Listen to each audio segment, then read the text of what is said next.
listening to Resilience with Ruti Shah, a podcast which brings you incredible stories of resilience, unfiltered, inspiring, and real. Stay tuned for today's guest.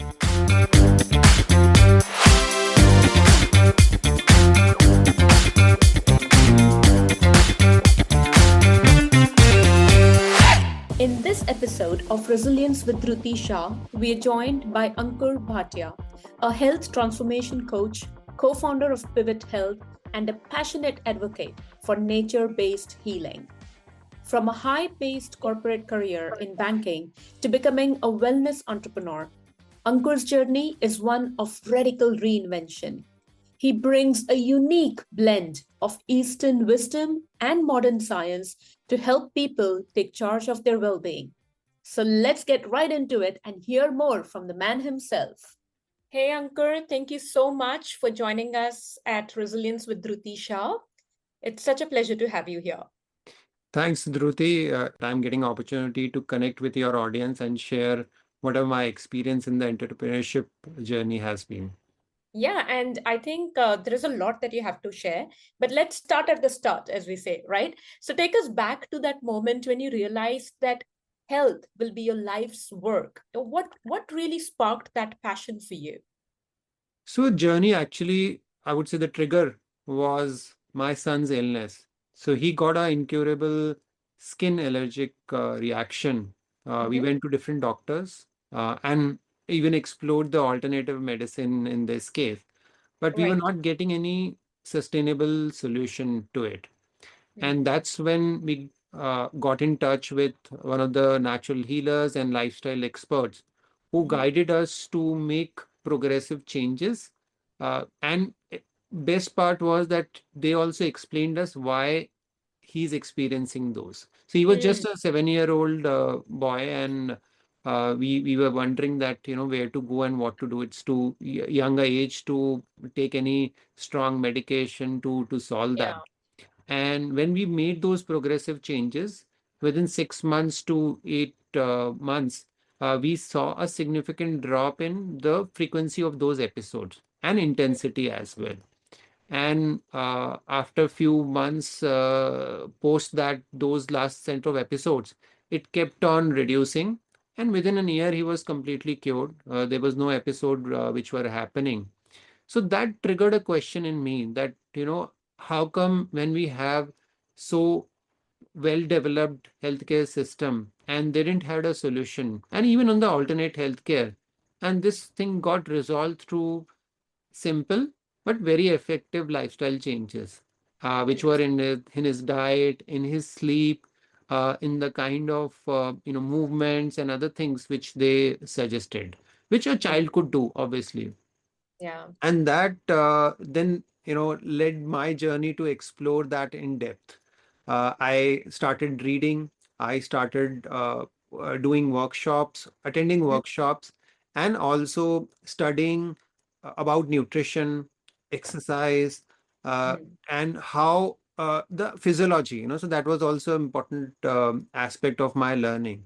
And then I realized that this is a wonderful science and it should reach out. If I have experienced that benefit, there's yeah. so many people who are suffering. That knowledge, that science needs to reach to them. So that is Okay. when I realized that that connection was there, because I was already very passionate about yoga, exercise, and other health sciences. But somehow in the corporate life, things got a little lost. Yeah. And then those connections which were there in my childhood, it's just you can say the seeds were there, but then this trigger got opportunity for me to then express myself, and that's when I realized that is my mission. And then gradually and progressively, I kept learning, and then started a health community in Delhi. Mm-hmm. And from there, I started my first venture in 2019, the wellcure.com.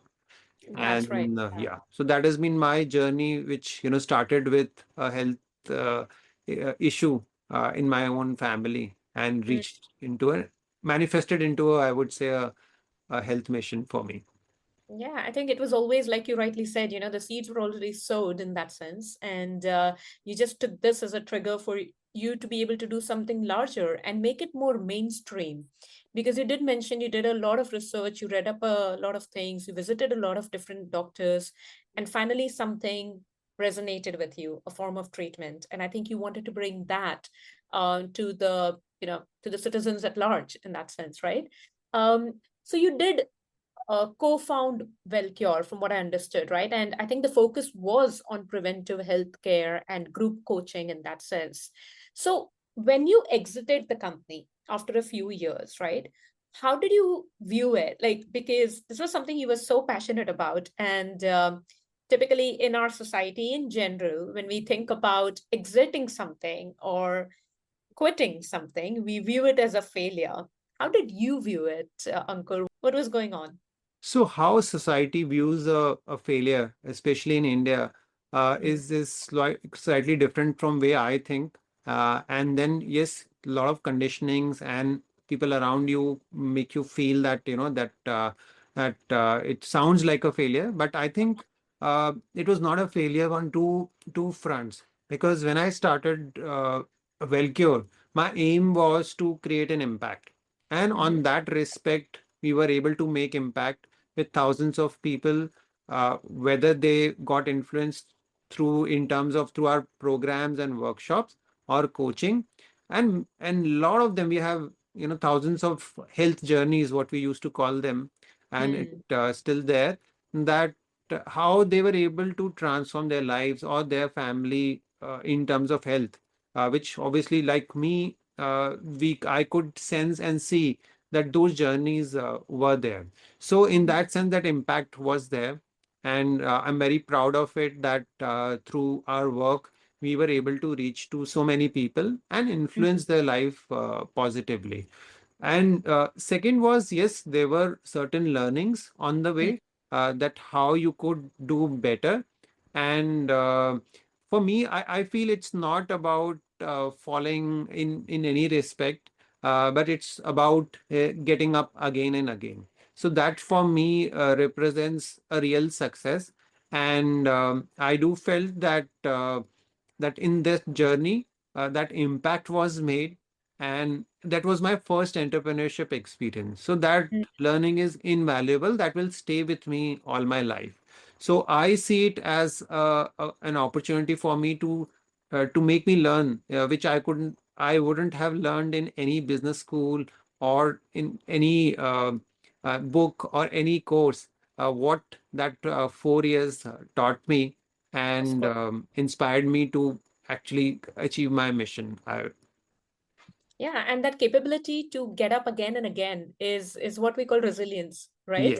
Yeah. And you've also mentioned in one of our conversations previously that you view startup as a medium to live your passion, right? So, was there a particular lesson in resilience, if I may say so, that helped you with Pivot Health? So in terms of, it's a passion for me, the healthcare part. And what I realized as I was just sharing that, a lot of research went in to Mm-hmm. before starting my own venture, Yep. the first one. And when I was starting again, that's the time. And then I spent another 1.5 years just researching more in depth of the problem I need to solve. So Mm-hmm. that is where I started working to reach out to doctors and then in my research, I found a big gap in the market, which was in terms of heart health, that there is a big gap which needs to be filled. Right. And that's where I then found that what is missing, because it's the biggest problem to solve, and why no one is solving that. So that was a time when I also met and reconnected, I would say, to my college alumni Anshu, who was starting a venture studio. And that because my first experience was that in preventive care, especially in the D2C space, it's a Mm-hmm. long term game, Yeah. and it is impact driven. But when it comes to the investor ecosystem, it's not a typical journey which they expect in terms of the scalability or the speed of scale, I would put it that way. Right. and especially in a service oriented business. So that's the time when I was looking for more than the technical skills, because that I had acquired. I had entrepreneurship skill, but I felt there was something else which I needed, obviously beyond the capital support. Mm-hmm. And that's when I got introduced to a venture studio model, where each and every venture is nurtured for that growth, uh, to be able to achieve their goals in a cash flow or a sustainable manner. That's Right. what resonated with me. And that's Mm. when my second journey started. So I think, that is where I feel that when an entrepreneur is working with, the passion is there, but in the journey there are so many challenges which comes. It could be building the team, it could be legal, it could be building the finance system, and getting that, doing everything by yourself becomes a challenge. And that's where I felt that, to continue or not lose the sight of the passion and the mission which you are in, Yeah. that's where these connections and that support system is needed. And that's what led me to, or gave me the courage to take those steps. Absolutely. And you mentioned you're in the D2C space, right? Which means that you're working directly with your end consumer in that sense, Yes, yes. which brings about a whole other set of challenges, right? What are some of the unique ones that you faced in this? Yeah, so preventive care market, when it comes to India, especially, I'll talk in context of India, because Hmm. our ecosystem and conditions are slightly different from the Yeah. developed world. The challenge is that in India, still the preventive care comes as a second priority. It's not in Hmm. the top priority. Uh, and that has a cultural, or I would say demographic reasons to it, because over last 30 to 40 years, India's health expectancy has increased. So it was in 60s and 70s, it used to be around 60, 62 was the life expectancy. With obviously modern healthcare, with development, now it is in 68, 70. That is where we have reached. So what has Yeah. happened is that a generation before, or our parents' generation, I would put it that way, the they haven't seen the, most of, like my grandparents or most of the generation before, they passed away in their 60s or 70s. That was the trend which was there. Yeah. But now, the segment which we are in, we'll be seeing most of the people living up to 90s, late 80s. That's Yeah. where it's a big difference, because now whatever your preventive, whatever your body, your physiology is, that's last 10 years or 15 years is when you see the maximum impact. So since we Yeah. didn't see it, we said, okay, in 60s, it's okay. Person does die from some reason, or say any Mm. disease. But now that life expectancy has increased due to modern medical care, I would say. Uh, and you're not seeing that, what you didn't see in terms of the health span or the quality of life, which is this generation is seeing now. So that Mm. is where we see, okay, what is the value of preventive care, because bodies were able to operate quite reasonably well in 60s and 70s, but Yeah. now it is a challenge. So that is where that preventive healthcare is still a very important thing for our population, our economy. But in terms of realization, I think it will start to peak in coming years.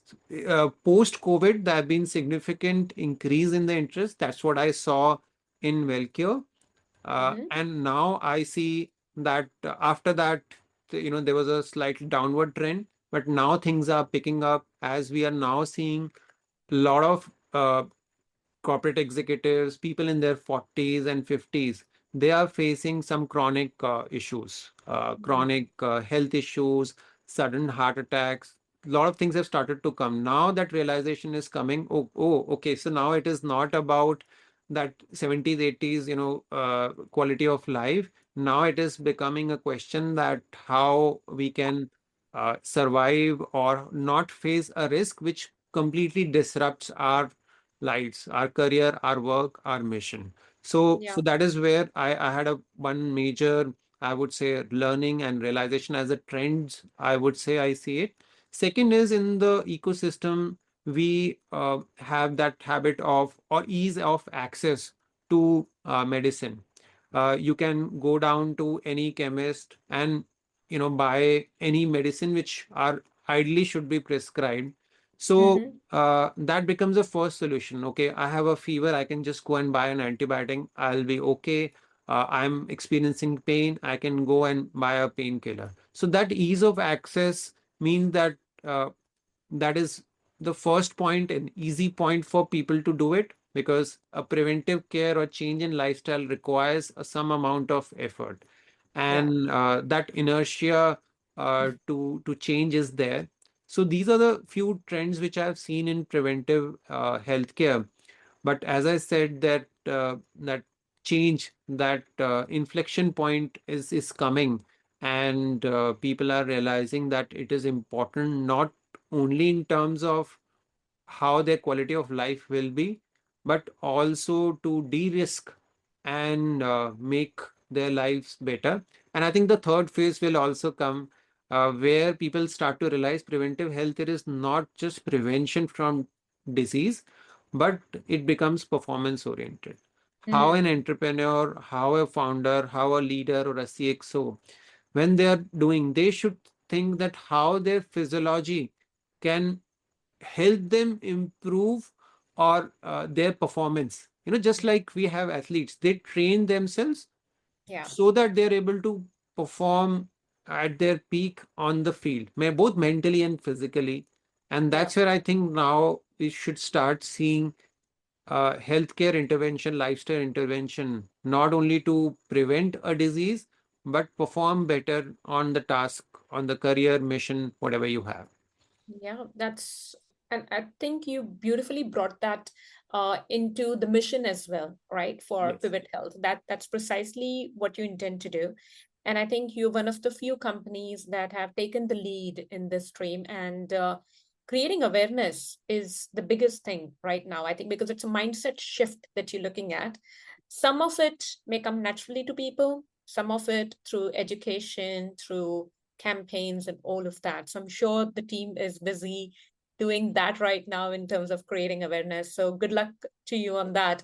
Now, Thank based you. on the journey that you've had, and I know it's not been decades of entrepreneurial journey, but two ventures in that sense, Velcure and Pivot Health. Do you already have a blueprint, or maybe you see a pattern emerge to create a resilient startup?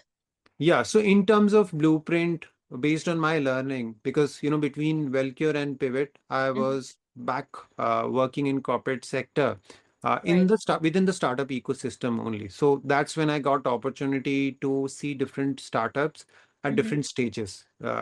So the crux of the learning, and obviously I'm learning every day, is first is what I realize is a very, very strong foundation. So you should have clarity on your mission. So once Mm. that is what I would say, many entrepreneurs or founders, and even myself in my first journey, that 100% clarity in terms of the business goal and aligned with your mission should be there. So that is the Mm. first, because then that's the anchor on which every decision, every product or service is based, and all Right. the customer experience as well. Yeah. Second is, I would say now the clarity in terms of the financial goals, or in terms of from day one, my clarity was there on Pivot Health that it has to be a cash flow positive business. Yes, there Mm. will be a time which I have to invest and make it grow. But my target is within 18 to 24 months, we are able to achieve that milestone. So that Mm. is where I feel that's the second aspect. Because for me, that's how I understand business, that it does exist uh, to be profitable and sustainable. Because Yeah. if we are not sustainable with even with scale, then somewhere that mission aspect is lost. So Yeah. that's the second aspect. Third is the human element. So in that there are two parts. One is your how do you build your team. Mm-hmm. So that is where I feel, especially the first layer or the second layer, how it is the strongly it is built. The strong, it comes back to the first point being the foundation. So, Yeah. and the second part of the human element is customer experience. Mm-hmm. How you are obviously try your best to make a fantastic product or a service, but we do forget that customer experience aspect, which is much, uh, it starts actually before they buy your product, then they experience the service when you're delivering or the product you're delivering to the post service experience. So that entire spectrum needs to be taken care of. That it's not a one-off relationship which ends with a service or with a product. So third is that human element in terms of the customer experience. So I think if the mission clarity, the financial clarity is there, and this human element is sorted, I think that is what I feel it is a blueprint, whether it is a B2B business or D2C business. Everything for me, I do evaluate, and I will be evaluating in ongoing basis that how well I am doing in all these three buckets or these three aspects. Yeah, that's fantastic. And what you mentioned are also the basis for creating resilience, right? Because I think having a very clear purpose in what you're doing, I think financial stability really supports. Um, it's less of a headache when you don't have to worry about your finances, right? You can focus your energy on innovation, creativity, which can be hampered if you're not comfortable financially. So that, and of course, having a team that supports you and the customer element that you mentioned, the customer centricity, keeping the customer in mind, it would play a huge role in the success of the company. So, depending on what you've just said and pulling out little strands and threads from what we've discussed so far, how are you building Pivot differently from what you've done before, from what you've experienced, from what you see out there? So, you know, taking those three foundational elements, how I'm building Pivot is what I call as a framework DOHP. So D Mm-hmm. stands for data and evidence based. O stands for outcome oriented. H stands for the human element, and the fourth is the P, which is a personalization. Mm-hmm. So, what I mean by data and the evidence based is that we start every customer journey by collecting their data, their blood biomarkers, their physiology, their habits. So, that becomes the foundation because we want everything to be uh, understood at the foundational level. So, that is Mm-hmm. what the data or the first step is there. Then Yeah. comes outcome.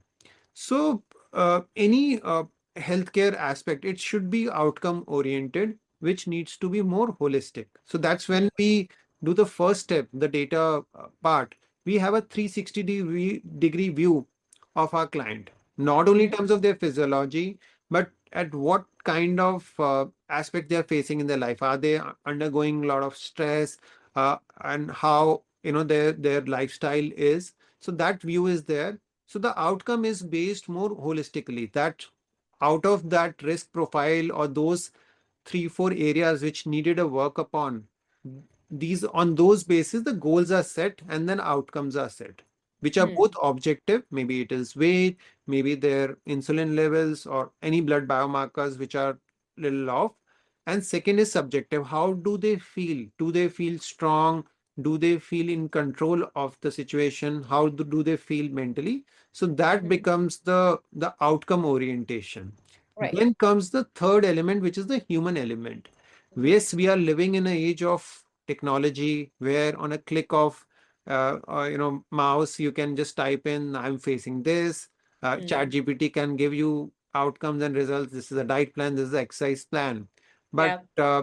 humans are quite complex. Their behavioral aspect is that's or everything comes down to execution, and the Mm-hmm. context of every individual is different.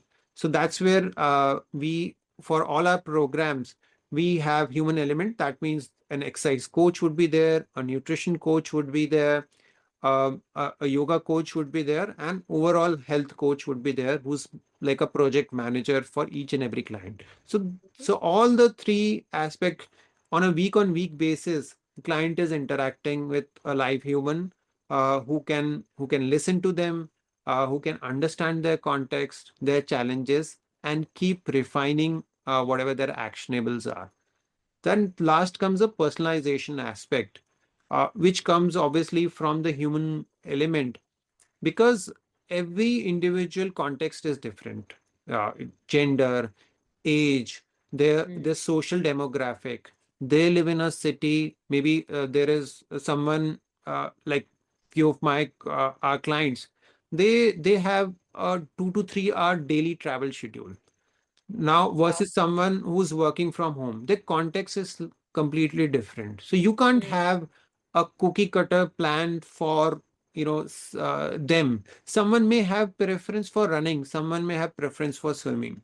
So Yeah. all those things needs to be very personalized, both in terms of context, preferences, and the first step.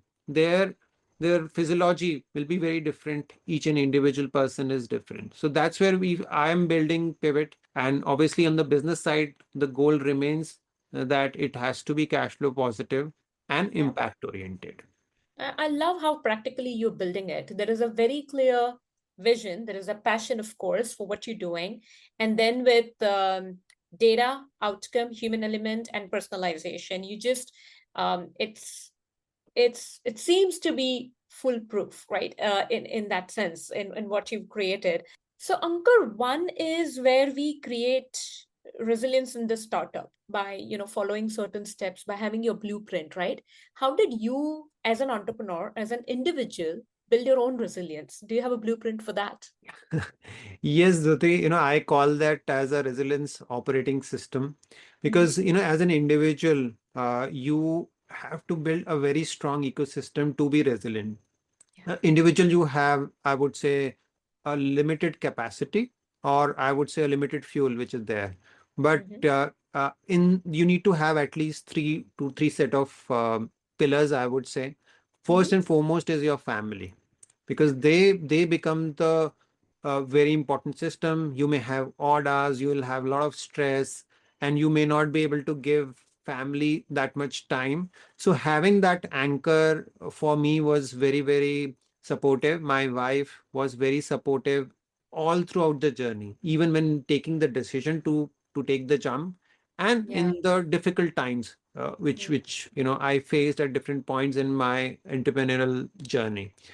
And then comes the second aspect, which is your I would say professional group. So I had a lot of mentors who were either ex entrepreneurs or entrepreneurs, may not necessarily from healthcare or any other domain.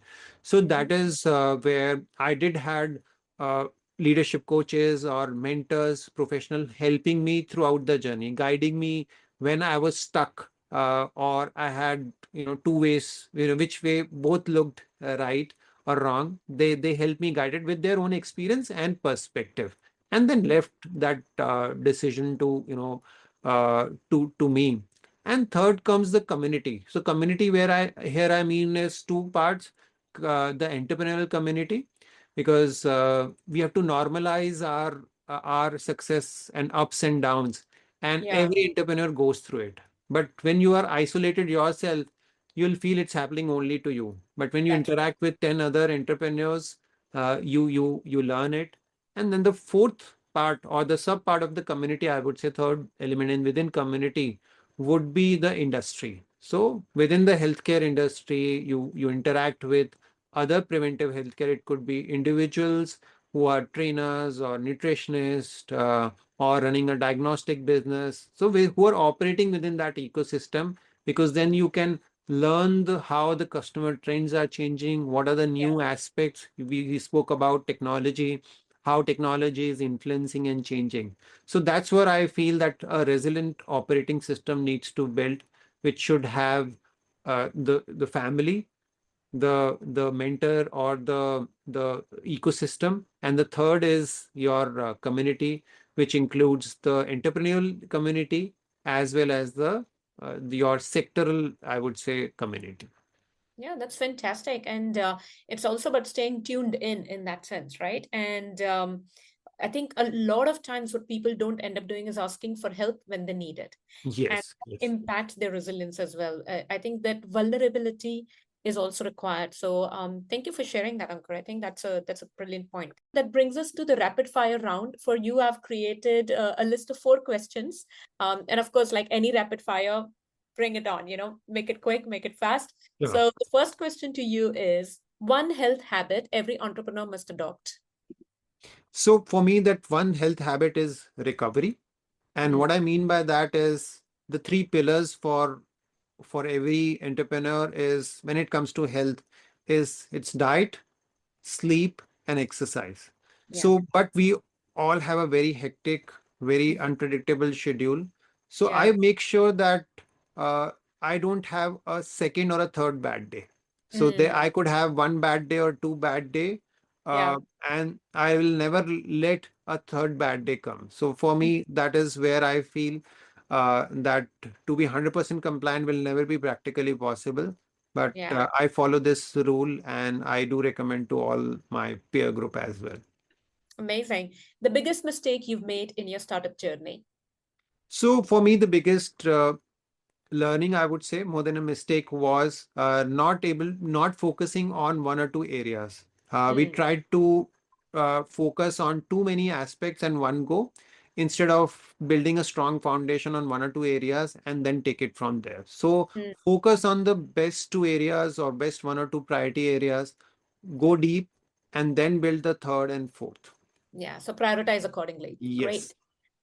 Artificial intelligence, what role does it play in preventive healthcare? Is it a game changer or is it overhyped?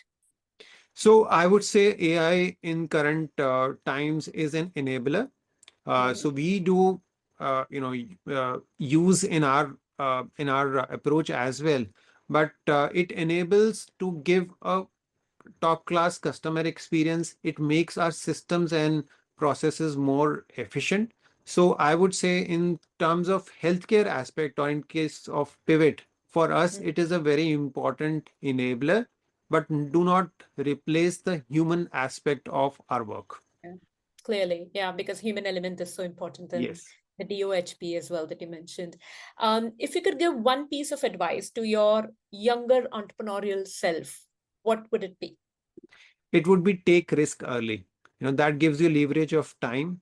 Mm, And I would say I started my journey at the entrepreneurship journey at 37.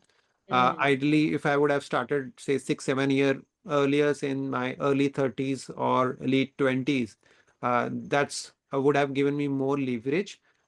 So that would be my learning or my advice to younger self to start young. start young. Yeah, absolutely. Thank you so much, Ankur. It's been an absolute pleasure to have you on this podcast. Wish you all the very best on this journey. Thank you. Thanks a lot, Dhruti, and I wish that you continue with your mission of spreading this awareness about resilience through different stories of entrepreneurs like us. And I'm sure audience will learn from each conversation and bring those learnings which are applicable to them into their own work. Thank you. Thank you. Bye bye. Bye.